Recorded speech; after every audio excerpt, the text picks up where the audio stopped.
In January 1963, a novel appeared in London under the name Victoria Lucas.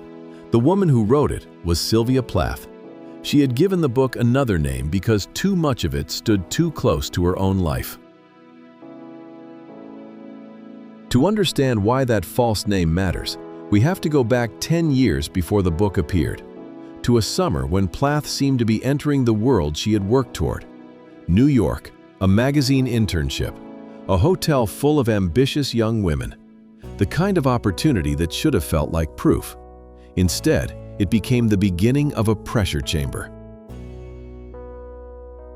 But the most important disguise in The Bell Jar is not only the name on the cover, it is the form of the book itself. We'll come back to that. Before Sylvia Plath became a symbol, she was a student who had learned how to be excellent. Excellence had a shape: good grades, published work, scholarships, a future that could be explained to other people. She published early. She entered Smith College. She won literary recognition. She belonged, at least from the outside, to that bright American category of the promising young woman.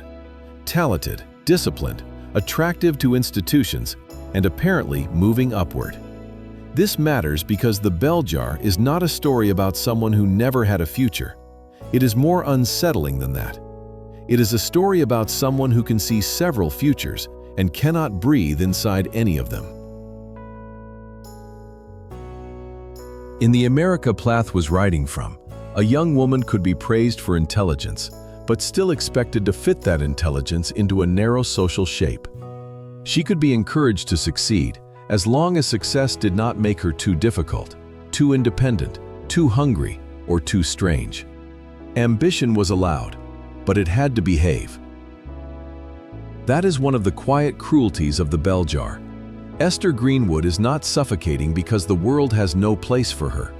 She is suffocating because the places offered to her all seem to come with less air than promised. A scholar, a writer, a wife, a mother, a polished young woman with the right clothes and the right future. Each possibility appears like a door, but when Esther looks closely, each door seems to open into another sealed room. The novel opens with the Rosenbergs, public electricity in the background. But Plath's deeper terror is quieter, a private life losing air while the world goes on looking visible. And that is where 1953 begins to matter. In The Bell Jar, Esther Greenwood arrives in New York as the kind of girl a culture likes to congratulate. She has been chosen for a magazine internship. She is young, gifted, decorated with promise. She is placed inside a world of fashion, lunches, hotel rooms, city streets, and other ambitious young women who seem to know how to want what they are being offered. On paper, this should be a rival, but Plath writes it as something stranger. New York becomes a room full of mirrors, where Esther can see herself everywhere and recognize herself nowhere. That is the first pressure of the novel, not failure, but dislocation inside success. The magazine world does not simply offer Esther opportunity, it offers her a costume for opportunity. How to dress, how to smile, how to be clever without becoming threatening, how to be desirable without seeming too desiring, how to become impressive without becoming troubling. Every polished surface in the city seems to ask her to become legible to someone else. And the more legible she becomes, the less real she feels to herself. This is why the comic details in The Bell Jar can feel so sharp. The glamour keeps curdling. A formal lunch becomes illness. Beautiful clothes become objects to throw into the dark. The rituals of femininity and success do not gather meaning. They begin to fall apart in Esther's hands. Plath's power is that she does not need to announce the horror loudly. She lets the setting do it. A hotel room can become a trap. A banquet can become grotesque. A dress can become evidence of a self someone else is trying to assemble. The city that should have made Esther feel chosen instead teaches her how quickly a chosen life can become uninhabitable. And then New York ends. Esther goes home. This is where the novel turns from social unease into something more frightening. Because once the glamour disappears, there is no great revelation waiting underneath it. There is only a room, a mother, a suburb, a summer that stretches forward, and the terrible fact that Esther cannot write herself into the next version of her life. She had expected to attend a writing course. She does not get in.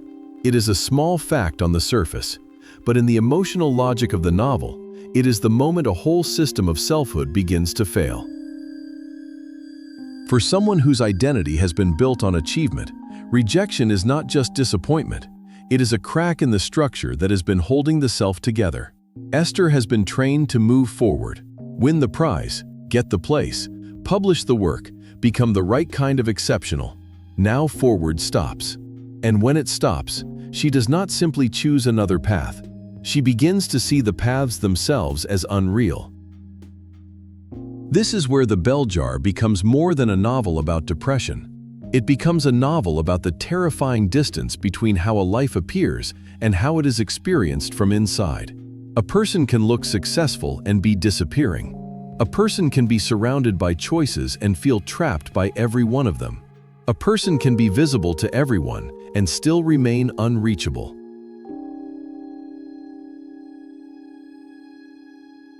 That is why the title begins to do its real work. A bell jar is not a dungeon. It is transparent. The world remains visible through it. People can look in. The person inside can look out.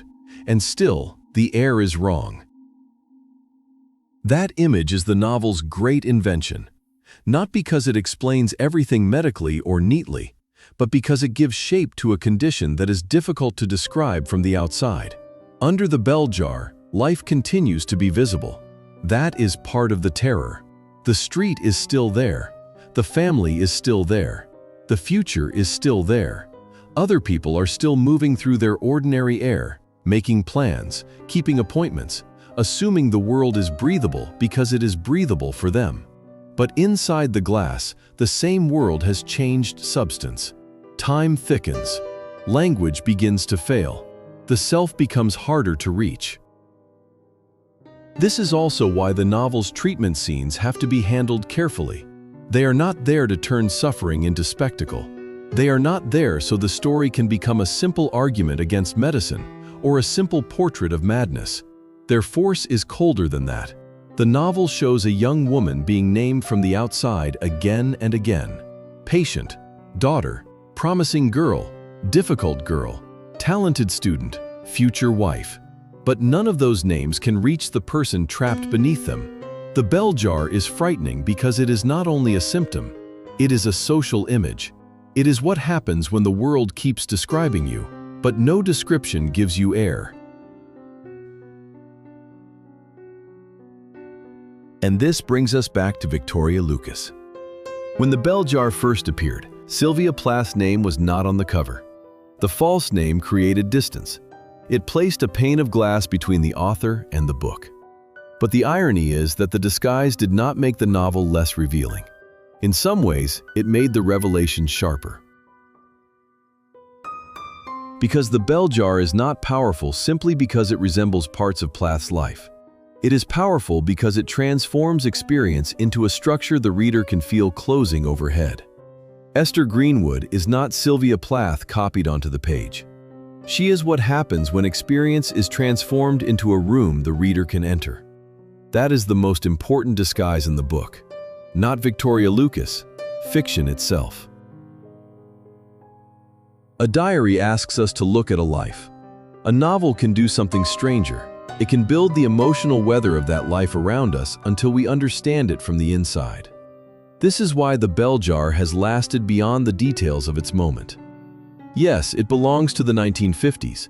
It belongs to a world of magazine internships, gender scripts, Cold War anxieties, and polished expectations for young women who were allowed to be brilliant only within certain limits. But The Bell Jar has outlived that world because the image is larger than its setting. Many readers know what it means to be visible and not understood, to be praised and not reached, to be surrounded by futures that other people call fortunate, while feeling the air quietly leave each one. That does not make the bell jar universal in some vague, harmless way. It makes it precise. Its precision is why it has outlasted the moment that made it. Plath died the month after the book was first published. The novel does not need that fact to earn its force. The book does not endure because death came after it. It endures because Plath found an image exact enough to survive the mythology around her. A glass prison, a visible world, a life that looks open from the outside and sealed from within. The name on the first cover was Victoria Lucas, but the voice inside it could not stay hidden.